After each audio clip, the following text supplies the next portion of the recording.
প্রায় ৯ বছর পর ফের আলোচনায় সনিকা চৌহান মৃত্যু মামলা।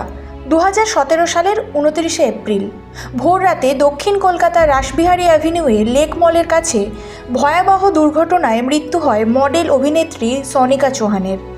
গাড়িটি চালাচ্ছিলেন অভিনেতা বিক্রম চট্টোপাধ্যায়। দুর্ঘটনায় গুরুতর আহত হন বিক্রমও।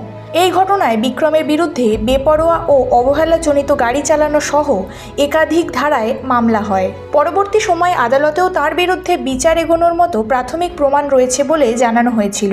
দীর্ঘ আইনি লড়াইয়ের পর ফের গতি পেয়েছে মামলার সাক্ষ্য গ্রহণ। সম্প্রতি আলিপুর আদালতে সাক্ষী হিসেবে হাজির হয়েছিলেন অভিনেতা সাহেব ভট্টাচার্য। আর আজ আদালতে দেখা গেল অভিনেতা অনিন্দ্য চট্টোপাধ্যায়কে। তিনিও সাক্ষী হিসেবে হাজির হয়েছেন। ৯ বছর পর এই মামলায় একের পর এক সাক্ষীর বয়ান।